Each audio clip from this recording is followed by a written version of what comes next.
Thank you, Suzanne. Good morning, everyone. Bon matin, tout le monde. As Suzanne mentioned, today is day 3 of the 5 of the Asian Market Forums. We'll hear from our colleagues in Singapore who will give us tips on how to do business in this region. If you missed the sessions on Japan and Korea earlier this week, you can access them on this platform anytime.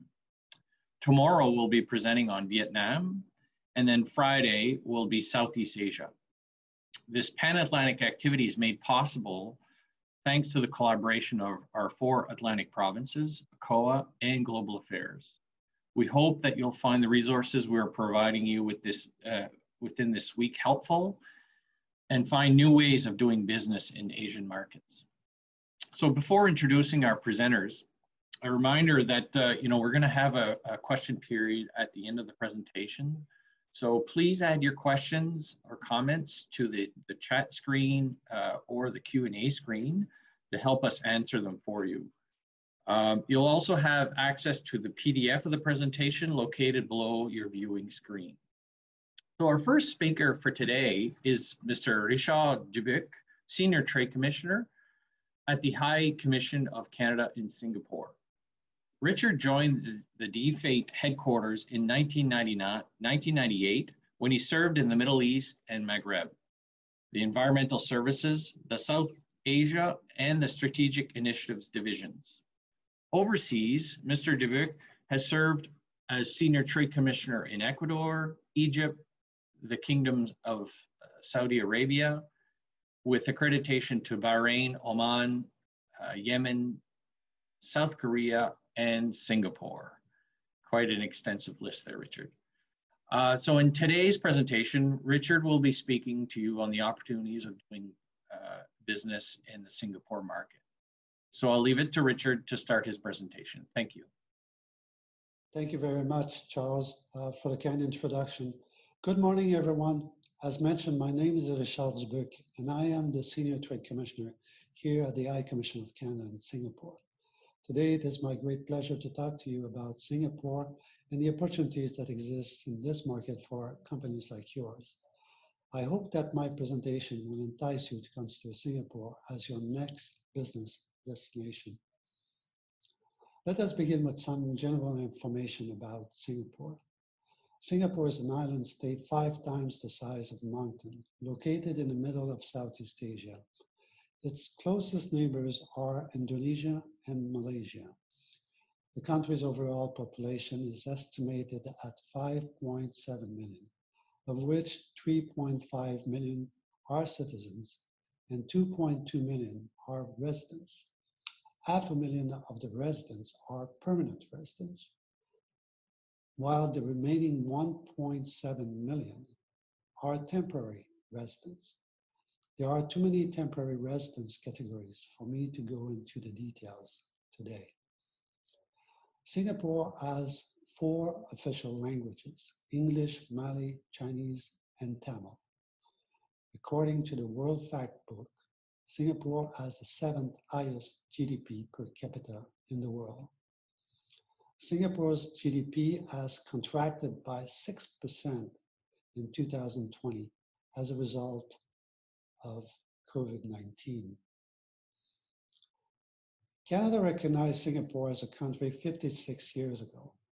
We were one of the first ones to do so. Since then, our bilateral relationship has grown steadily. Both countries share common values and are members of the Commonwealth. This said, although Canada has a large size High Commission, and this is the building where we are located, which is the equivalent to an embassy in Commonwealth countries, Singapore is only represented by a non-resident High Commissioner based in Singapore and 2 honorary consuls located in Toronto and Vancouver. 4 Canadian provinces have offices in Singapore. There are Alberta, British Columbia, and Saskatchewan, which are co-located with us, and Quebec, which has a standalone office. In addition, Export Development Canada has a regional branch in Singapore. It's the only one we have outside of Canada. Bilateral trade between the 2 countries is generally balanced, with Canada showing a small surplus. In terms of total value, it hovers around $2.3 billion. Canada is also a large exporter of services, especially financial and educational. In 2018, the most recent year for which comprehensive data are available, Singapore was Canada's largest destination for Canadian direct investment in Southeast Asia, and also Canada's largest source of foreign direct investment from Southeast Asia.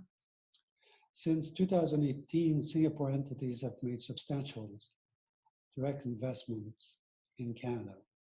For example, in 2019, PSA International acquired the Alterm container terminal in the port of Halifax. Alterm, the only container terminal in eastern Canada that can serve mega container vessels, is already undergoing expansion. The year before, PSA International had invested in the Ashcroft terminal, an inland port facility located some 300 kilometers east of the port of Vancouver. In addition, in June 2019, Singapore-based Pacific Oil and Gas acquired Cambrian Energy, headquartered in Calgary, for over $1 billion. We estimate that there are around 6,000 Canadian expats and 150 Canadian companies established in Singapore. There is a large Canadian international school with 2 campuses across the city-state. There is also an active alumni association as well as 2 active business associations, the Canadian Chamber of Commerce, or CanCham, and the Canada ASEAN Business Council, or CABC. Here is a sample of Canadian companies represented in Singapore. You will note the logo of Lumina Ultra from New Brunswick, just about in the middle there. So why Singapore? Well, there are many reasons why Singapore is an attractive business destination. Here is a list of the most common ones. Singapore and Canada share many of these characteristics. Although Singapore is a small market, it is a transportation hub for the region.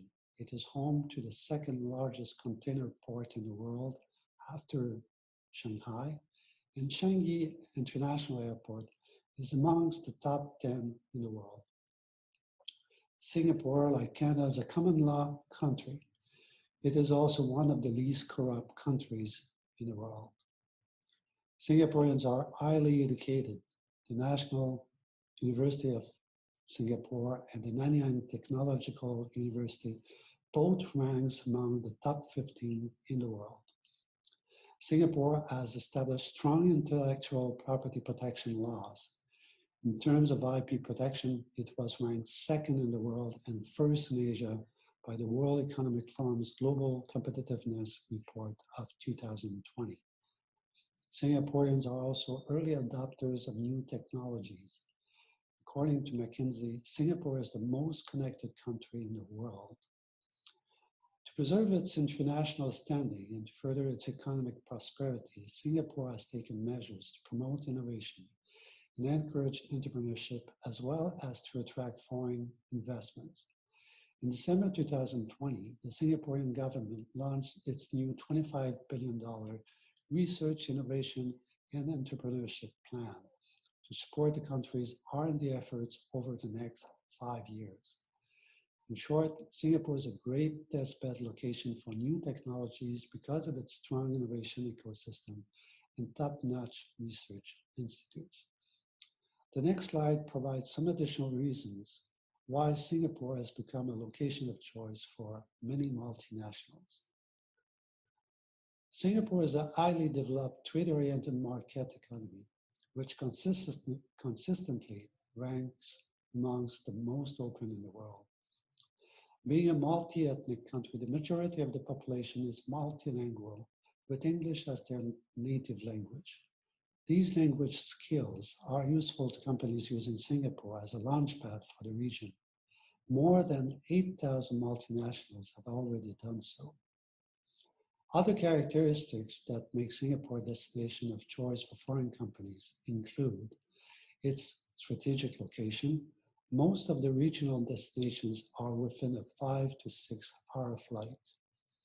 There are direct flights to all major international destinations, with a single exception of Canada, unfortunately.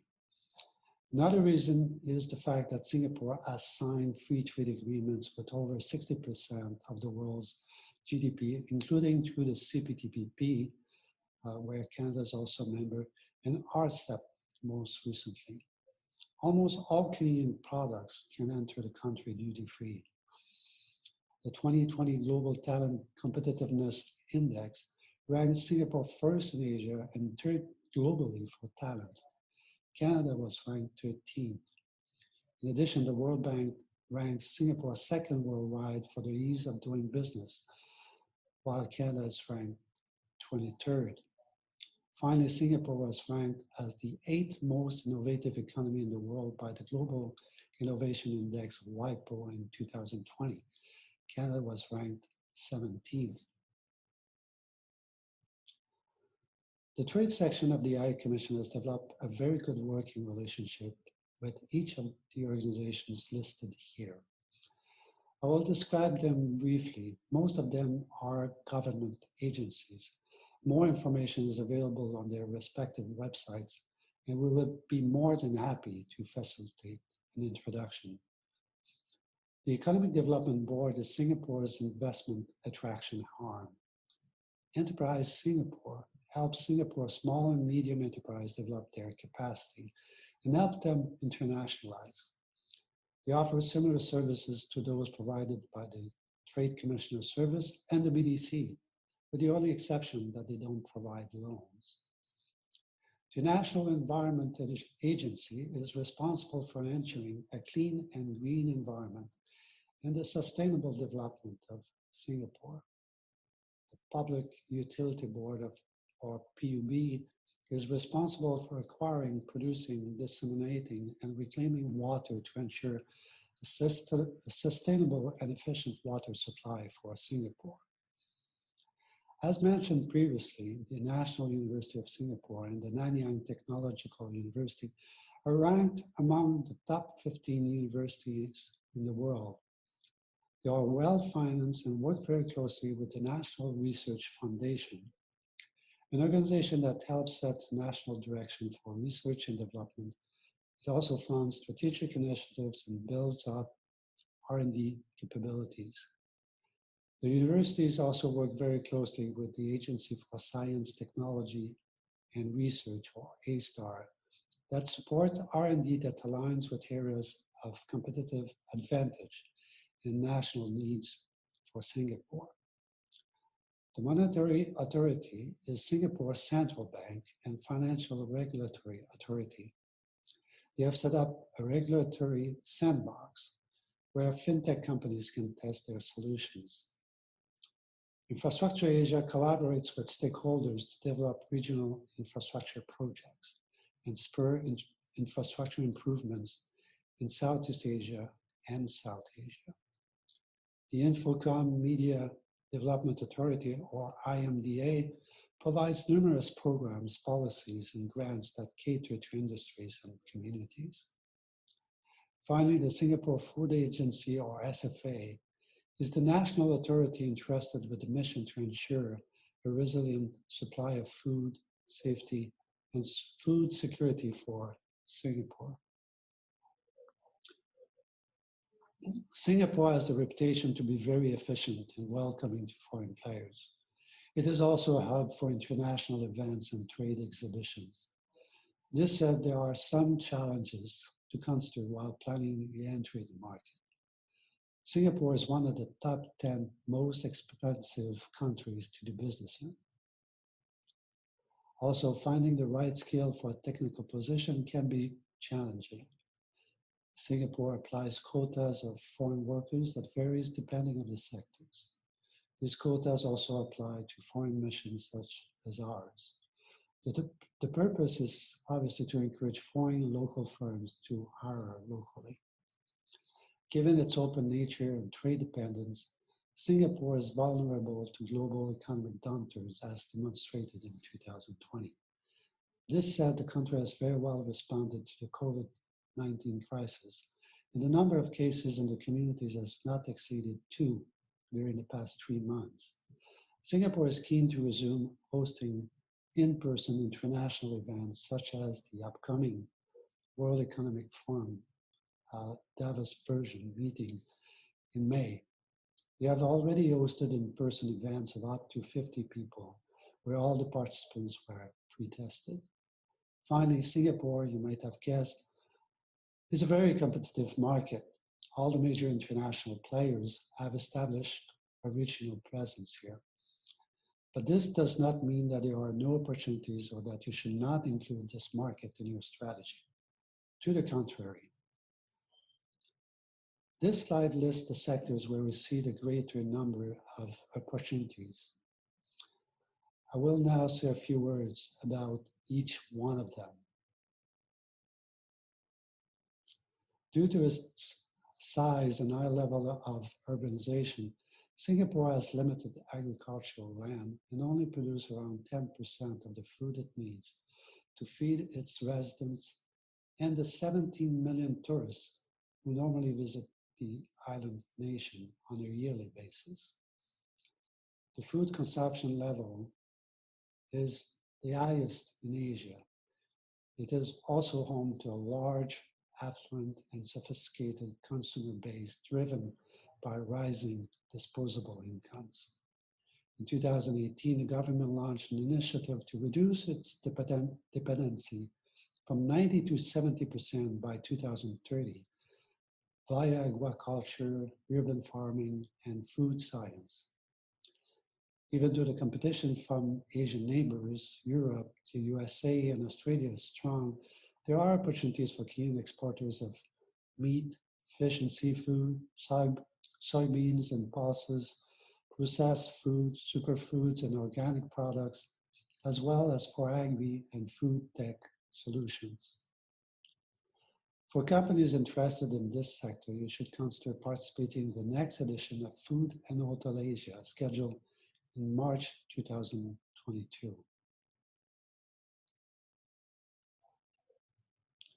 Cleantech has been a key growth cluster in Singapore since 2007, in part due to its limited size and high dependence on Malaysia for its water supply. The government has put in place attractive taxation schemes and additional incentives to support Cleantech and other urban strategies. Because of its early focus on this sector, Singapore is rapidly becoming a clean energy and water hub for ASEAN and increasingly for Asia Pacific. Specific opportunities exist in the water and wastewater, as well as the clean and renewable subsectors. We also see opportunities for fuel cell and green building related technologies, as well as in biomass and waste to energy. This year, you may want to consider participating in the Cleantech Forum Asia, taking place in April, and the Singapore International Water Week in late June.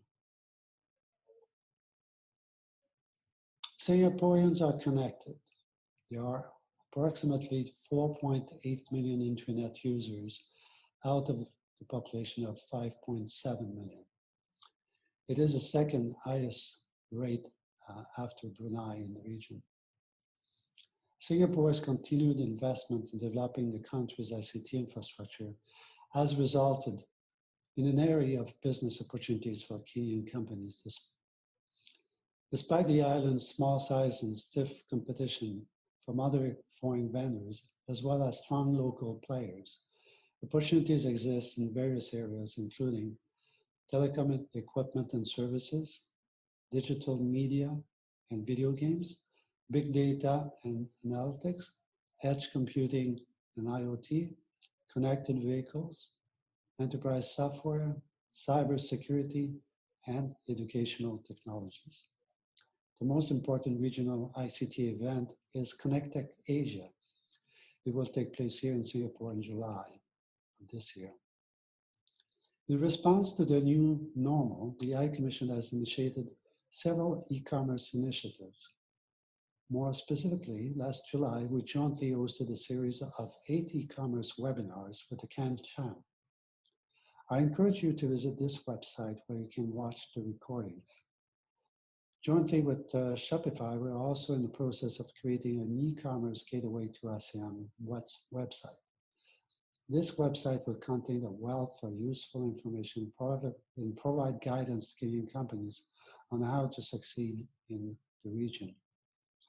We're also planning to develop an e-commerce platform dedicated to Kenyan products that we would promote actively in the region. The goal is to onboard companies via the previous website and then showcase their products in this new platform. Finally, we are planning an e-commerce business mission to Singapore in March. Recruitment for this virtual mission will likely begin in early February. We hope that you'll be able to join us. This slide lists the leading e-commerce platforms in Singapore. For more information, I encourage you to visit the website of iPrice Group. They conduct regular studies on the e-commerce regional landscape, and there would be a lot of information available for you to consult. Singapore, as mentioned, is home to a world-class education system. Their top two universities already mentioned are first and third in Asia, respectively. Opportunities exist for research and development collaboration, educational partnership, and student recruitment. The key event that we would recommend is the Asia Pacific Association for International Education Conference, API.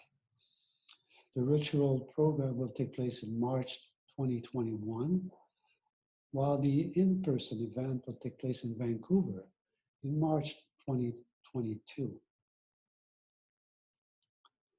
Since 2016, Singapore is the third largest financial center after London and New York. It is home to over 1,200 financial institutions, including the largest Kenyan banks and insurance companies, as well as several Kenyan pension funds. Singapore is also positioning itself as a Fintech hub. The Monetary Authority has set up a regulatory sandbox, like mentioned before, to allow Fintech companies to test their solutions. Opportunities exist for Kenyan companies interested in displaying their technologies and solutions. And again, Singapore is a good place where to test your technology, and also neighbors are looking up at Singapore when it comes to new technologies. The key event for this sector is the Singapore Fintech Festival, scheduled to take place in November.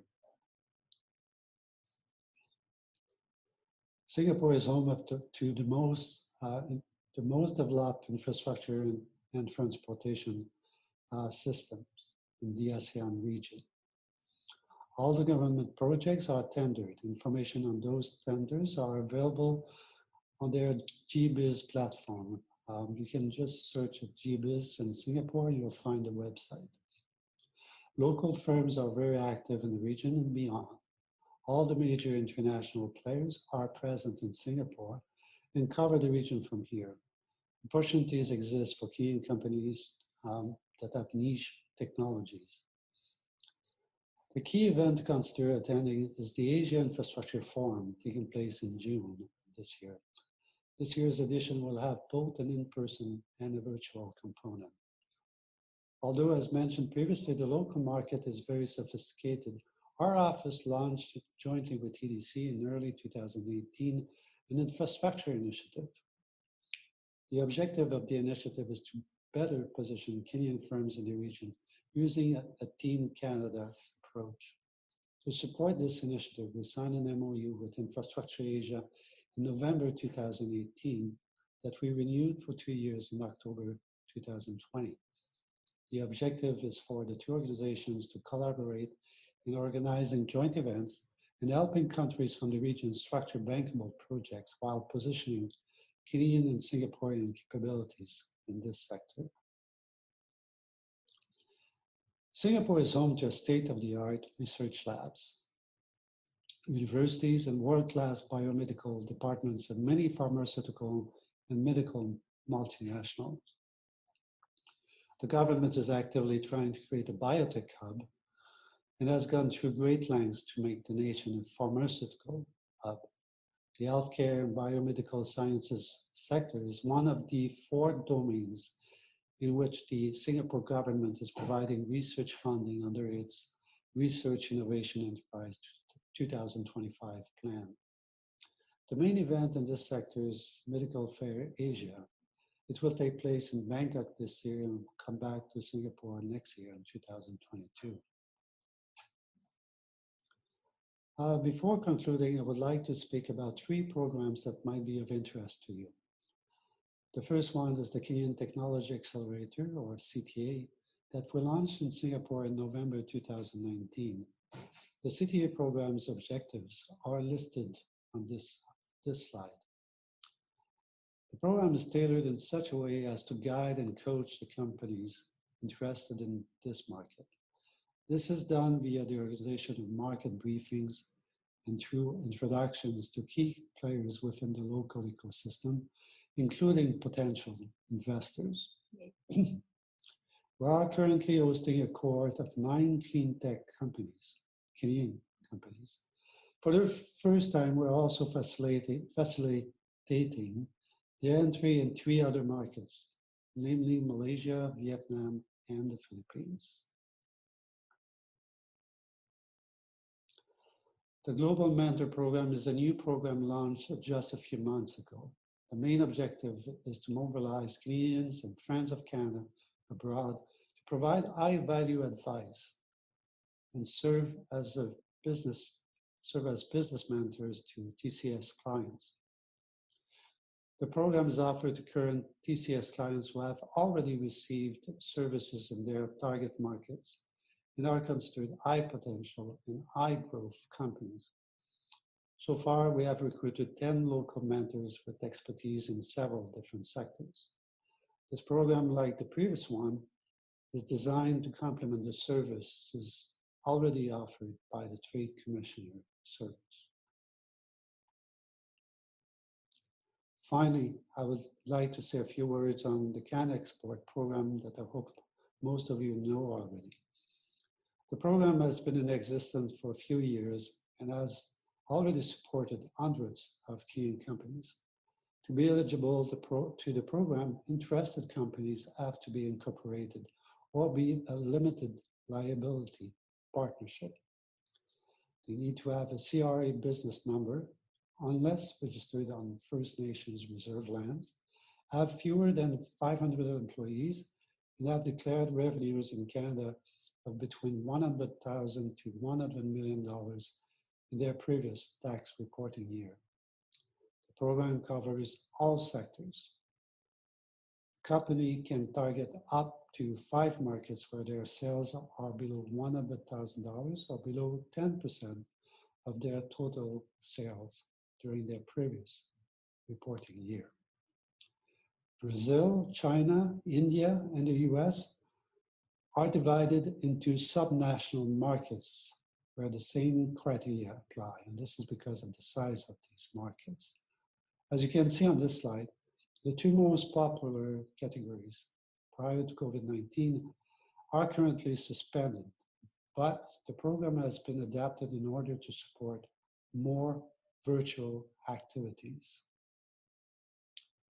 In summary, Singapore is a small but very dynamic market that offers plenty of opportunities for Kenyan companies and is an ideal location to set up a regional presence. Please do not hesitate to send me an email if I'm unable to answer your question today. Thank you very much for your attention, and I look forward to being in touch. Thank you very much.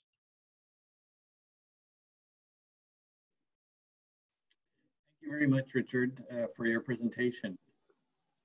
So now, folks, this is the time for our Q&A session with Richard. Richard is with us live, and where I'm going to start, I guess, is our first question, Richard, in the Q&A chat box is regarding the Singaporean market as to natural health products, and wondering if you can give us a bit of insight into that area, maybe the market segment that's maybe more of interest, and if there's any information that you can provide regarding the regulatory environment regarding natural products in the Singapore market. All right. Well, thank you very much for the question, which is very specific. I would like to mention first that here at the AI Commission, we have a team of 13 trade commissioners, an assistant, and that each of the officers have different sectors that they focus on. And we do have one person that is basically taking care of the consumer products consumer product sector, as well as the healthcare sector, which the question is related to. So just say that we have an expert in the team, and it's not me, but I can try to answer that question. I mean, as mentioned before, the market is very dynamic, and there is definitely quite a good market for natural products. There's a lot of interest. The process in itself to get those products in Singapore will depend on the type of products that we're talking about. If they have, if they could be considered like health related, then there's a specific process to follow. And if it's a more, straightforward product, I would say, then it's a lot easier. But the process, the interesting thing about Singapore is everything is very transparent and easy. So for example, for this type of product, we'll be able, depending on the product itself, we'll be able to tell you, if you send us an email, we'll be able to tell you exactly what is the process to follow, and be a little bit more specific about the actual opportunity. If there is a market for it, how competitive is the market for those kind of products, and basically we could also eventually identify potential distributors for those products, and potential partners as well. Okay, thank you.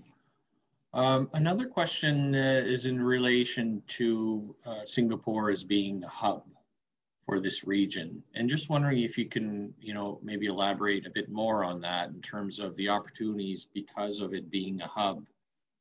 And attached to that would be, do you think, with COVID now and everything hopefully getting better down the road, that are there upcoming events that you mentioned that will be in person?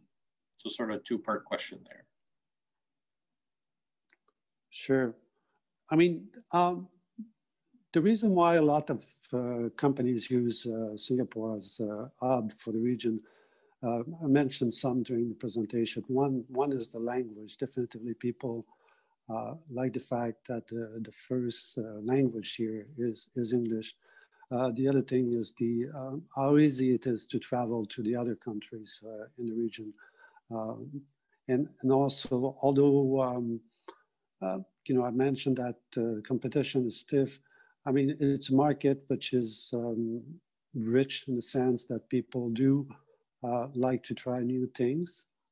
So it could be also a good location to test, to see if the local consumers will be interested in a product. And usually, if they are, if a company is successful in Singapore, usually they will be successful in the region as well.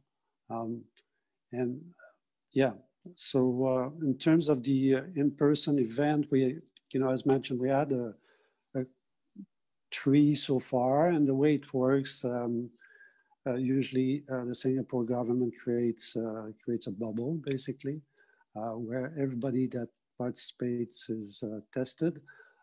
Until the end of December, the largest number that an event could host in person was 50 people.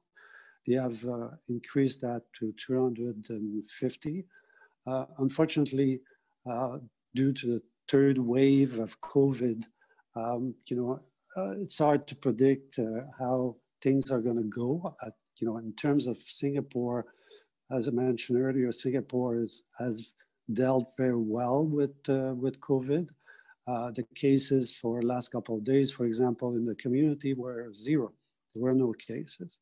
The cases that we have here are usually imported, people that are traveling from other countries, either nationals from Singapore or people that want to be reunited with their family here that are, usually are based here. But the control when it comes to access to stores, people the temperature is tested. You have to scan a QR code when you enter, when you leave. The use of the mask is compulsory everywhere. So because also Singapore is an island state, it has done a very good job in controlling, COVID. So Singapore is ready to receive larger events, but the issue is, are the other countries able to travel? Because anybody traveling to Singapore, for example, will have to do what they call a 2-week stay-at-home period, which is basically a quarantine, and they have to do that in an hotel. And that's why they're so good at catching those visitors, because they are in quarantine for 2 weeks, and they are controlled. They cannot leave their hotel room. So that's another side of Singapore where, very well organized, but also the government is very directive also. And just go back to the other question. I mean, this is a good place also to partner with companies from Singapore for companies, let's say, that have a technology to come here, test it. If it works well, they can identify a partner and then look at the region and expand to the region. Another thing that people might not be familiar with is that although Singapore is a very small country, as mentioned, population of 5.7, Singapore is the largest investor as a country in both India and China. So a lot of investment to those countries comes from here. And that's also why a lot of companies like to use Singapore as a base, because there's a lot of opportunity to finance also their activities. Just going back to the quarantine that you mentioned, Richard, do you see that ending soon? Is there progress where that will change, or it's pretty much status quo at this point? No, I don't think it's going to change for a while, and basically it's based on the situation in other countries, right? Right. So what they do for event, what they probably will do for the World Economic Forum, so they will create a bubble where people won't have to do the 2-week quarantine, but they will be directed to a specific hotel, and they won't be able to leave that hotel. And the event is going to take place there. They will have those meetings there. Once they're done, and they will be tested before, and then when they're going to leave from there directly to the airport. In terms of the vaccine, for example, the staff working in hospital, doctors and nurses have been vaccinated already, and now their focus is on teachers and airport workers, because a lot of, as I mentioned earlier, a lot of the cases are imported, so there are people that are going through the airport. So okay. That's where they see the risk. Okay. I'm wondering if you can also speak to sort of the business culture there in Singapore, and to see how our companies can build relationships there now with COVID and using online via Zoom calls. Are Singaporeans open to that kind of start of developing a business relationship? Yeah, Singaporeans are very business-like, right? So they are open. If there is, let's say, a Canadian company has an interesting product, or technology that they feel would provide value, or where there are opportunities either here or in the region, because Singaporean look also at the region, then they will definitively be open to connecting virtually, either via Zoom and or other platforms. Singapore have very well adapted, and they understand that that's how they have to do business right now. And in order to support Canadian companies, as I mentioned during my presentation, we're doing various initiatives related to e-commerce as an example. But yeah, there's no issue connecting with Singaporean. If the product and the services are interested, they'll be happy to discuss with Canadian companies. Okay, so on the e-commerce, and you talked a bit about that in your presentation, do you see that as a viable market entry approach for companies? And would sort of local importers or buyers be best for to sell through the e-commerce kind of strategy?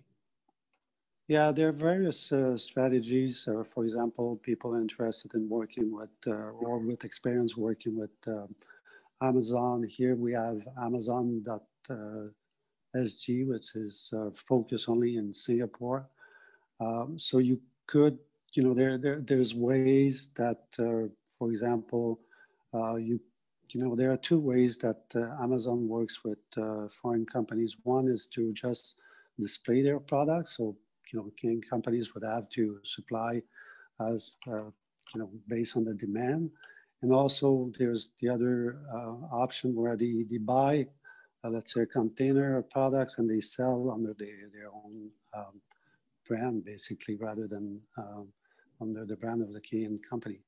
But also you have, the ecosystem here for e-commerce is very strong.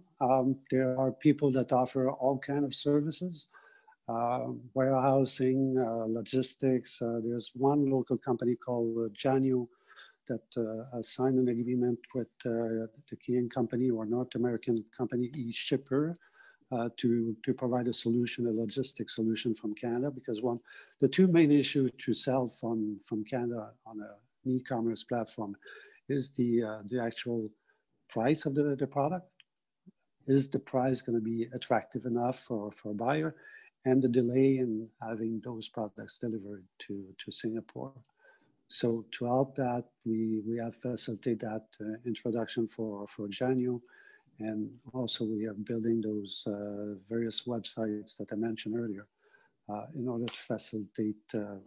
But for companies that are interested in selling through e-commerce platforms, or to connect with e-commerce players in Singapore, I recommend that they join our mission that will take place at the end of March. And as I mentioned during the presentation, the recruitment will start most likely during the second week of February after Chinese New Year here. So we have identified already 16 local players that are willing to or interested in meeting Canadian companies virtually. And that would be a very good way for Canadian companies interested to learn about how to do business, and also to learn about the solutions that are available. For example, there are companies, for example, that offer to foreign companies to help them position their products on various platforms at the same time. And what they provide basically is the service of managing that for them, as well as the promotion of the product. And some people will also go as far as offering warehousing for the products. Okay, thank you. There's a question, I guess an additional questions regarding the business culture perspective. And it says, is it more advisable to start building inroads through government channels like Enterprise Singapore or through private sector consultants? Which one would have more impact? Well, what we usually do for a company that is interested in the market, we we will introduce them to Enterprise Singapore and also EDB that I mentioned, the Economic Development Board. These are the two agencies that basically their role is to bring foreign companies to the market. So Enterprise Singapore has obviously a wide network of connections with the different entities in Singapore, and can, if the product or service is interesting, they can facilitate introduction. But for companies interested in this market, I would recommend that they reach out to us first, and based on the strategy that the company wants to pursue, the type of product or service that they want to sell, we will direct them and most likely at some point introduce them to Enterprise Singapore and possibly EDB. Yeah. Okay.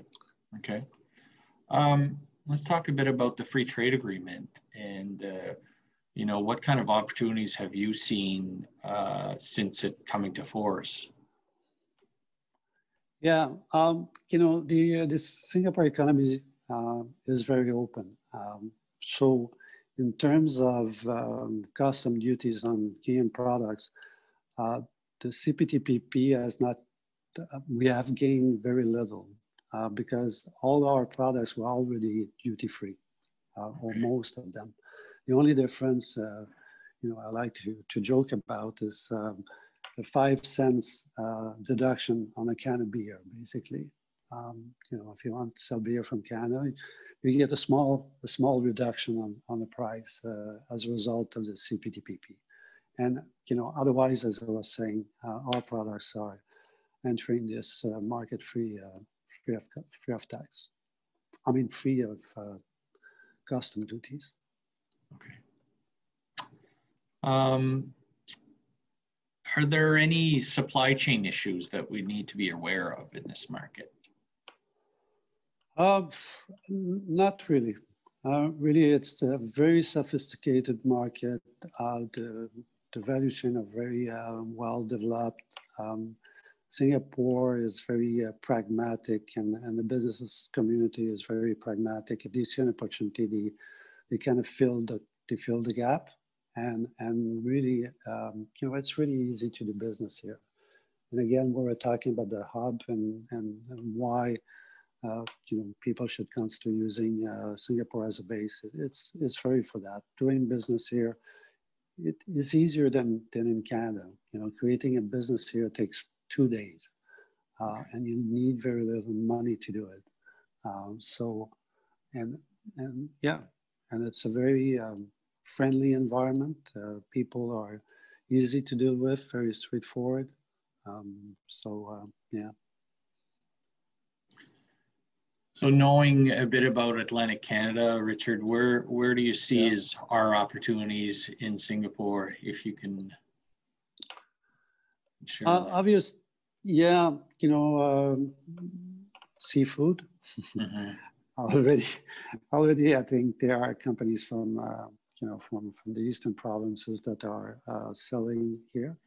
Ocean-related technologies. I know that Eastern Canada also is pretty strong in that. Singapore is interested. They're developing a new port, for example, a new port terminal. There are also various events. Singapore is really a hub for events, and there are all kinds of events, and there are events related to ocean technologies that would be a good fit for companies that are interested. The smaller events are not necessarily taking place now. They have been postponed, but again, we can facilitate the introduction. Other than that, any agri-food products would probably have a market here, especially for something that is a little bit different, that would not be available easily in the region. We were talking the first question about natural products. Definitely, there's opportunity for those products. I guess that these are the main one. Well, anything technology related to Cleantech would definitely be of interest for Singapore as well. Are there any other emerging opportunities in terms of where the population is going or rising incomes? Are you seeing any other opportunities specifically?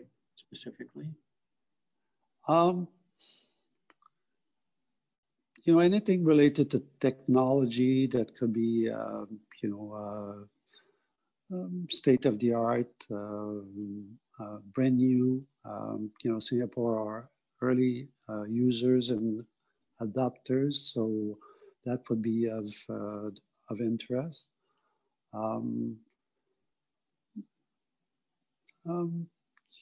Yeah, I think that's. Otherwise, what's happening right now is that Singaporean customers are buying online. And that's why we're creating this e-commerce platform, because they buy from around the world. And as I said earlier, when there's a gap in the value chain, they feel it very quickly, and then Enterprise Singapore comes in and provides, creates specific programs to help those companies. One entity from here, which is SingPost, the equivalent of our Canada Post, what they have done is they have a partner in the US, a warehouse. So local buyers here can have a local address in the US. So they get their products, for example, they buy from Amazon, they get their products delivered to that warehouse. There, SingPost consolidate all the, the packages, put that in a container and send it here in Singapore, which makes it a lot cheaper, at the end for the buyers. So that's one example of the creativity of the Singapore ecosystem. Okay, I have a question here, and I'm not too clear on it myself, but when will be the virtual events connection with Canadian companies and SGD? I'm not sure what that means. I don't know if you see the question or not. SGT usually is Singapore time. I mean, one of the issues with the virtual event that Singapore is hosting is the time difference with Canada, the 12 hours. So usually, for example, we are hosting an event with the Singapore Manufacturing Federation next week. It would be the evening of the 3rd for Canadian time and morning here. And that event is to basically attract investors from Singapore to Canada. But again, the timing of that event had to be planned very carefully because we have obviously several speakers from Canada, and that creates it is a challenge because of if you want to connect directly, usually it's early morning or early evening, our time here, and the same in Canada. Okay, thank you. Maybe we'll just finish it off, Richard, with maybe a few of your top best practices for Canadian companies looking into the market, and if there's any main challenges that you see a Canadian company or Atlantic Canadian company looking at the market for the first time. Yeah, one of the issues that a company from Atlantic Canada will face is just the cost of doing business, right? When you can travel, it's a long way. We don't have direct flight. It takes time, so we have to plan for a long journey. Obviously, you'll want to spend a few days here, so it's you have to take that into account.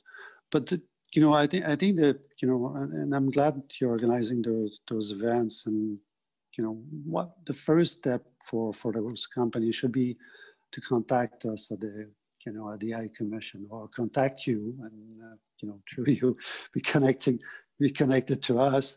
And we will, basically provide advice, on the best way to enter the market. It could be basically through a distributor, a wholesaler, and we do have all the contacts. I mean, it's not a big market. My team is very experienced and very proactive. We have, as I mentioned, excellent relationship with all the agencies, the key agencies in Singapore. So we can make the entry pretty easy, in the sense that we will direct you to the right contact and you will get the right information. Obviously, the market is not very big, and it's very competitive. But we'll give you the right time of the day, and we'll tell you if there's an opportunity.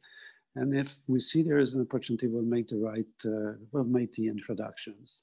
And usually, here it's pretty straightforward. And other countries, you might have market access issue related to your, agri-food products. Here, it's science-based, right? So I tell you, and the process to get your products is very straightforward, very transparent. And as I mentioned earlier, there's no duties. I mean, so it's pretty straightforward. Singapore is so well organized that it's very seamless.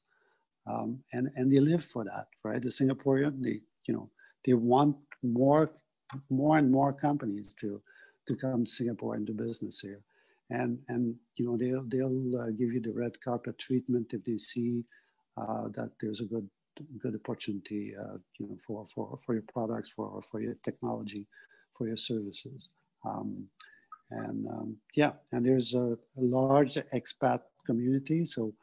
That's I mentioned earlier the mentor program, where we have recruited already 10 Canadians who are willing to provide their advice to key companies who might be interested in the market. And also, as mentioned, there's a Canadian Chamber of Commerce which is quite active here, and the Canada ASEAN Business Council, which has more regional focus, but which is based here in Singapore as well. And here also, as I mentioned during the presentation, we have a large number of Kenyan companies that have chosen to establish themselves here, and that could be a network also to tap into eventually. Okay, great. Just to go back, you mentioned the e-commerce mission in March. Yes. And that information, or you're starting to promote that soon, I would assume? Yes. One of the issues that we've had is that originally our minister was planning to take a trade mission to Singapore and India. And that was before Christmas, but because of this third wave of COVID, we're still waiting to see if the minister will actually travel to Singapore, and we're trying to basically coordinate the dates with her visit, because then she will have in-person meetings. So we're trying to we're waiting for her to make a decision on that.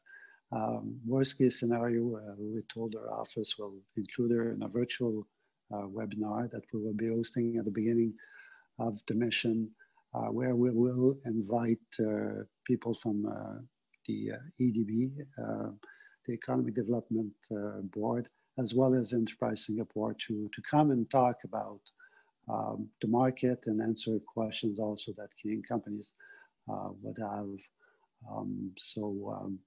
Yeah, we, as I said earlier, I think would love people to join the mission. Definitively, we think it would be a great opportunity. We have secured 16 local e-commerce players, including 3 platforms, Amazon.sg, we have Shopee, and we're waiting for Lazada to answer, but Shopee and Lazada are number 1 and 2 for B2C platform. We also have 1 platform B2B joining us, a couple of logistics players and others that offer all kind of services I think it would be really interesting for Canadian companies. They will get really a good feel of what's available and what can be done in this market. So we're looking at maybe the second week of February to go out with the invitation, and we hope to get a good number of Canadian companies from across Canada to join that. Well, I look forward to that promotional piece, and as well as my partners here, and we'll definitely share that with the participants here on the call. I do have a question here that just popped up. Maybe we can answer this one. This person's a warehouse. They're a warehouse transportation group based in Halifax. They're doing business in logistics and supply chain. Could the Trade Commissioner support a service company to do business in Singapore? Yeah, well, we support all kinds of businesses. I mean, we'll have to look at what exactly is the service they want to provide. And based on that, we'll provide advice on how to move forward. And again, I hope that people on the line feel free to send me an email. I can't answer all the questions, as you probably noticed, but I can direct you to the members of my team that will be able to provide you a much more detailed response. Okay, great. Well, Richard, thank you very much for your presentation today, and the time that you've spent with us. We really appreciate it. Oh, it's a great pleasure. Thank you. Merci, Charles. Merci. So now it's time for our morning break. We'll take a little 15-minute or less than 15-minute break. We'll be back at 10:15, so everybody can sort of top up their coffee mug, and we'll see you in about 8 or 10 minutes. Thank you.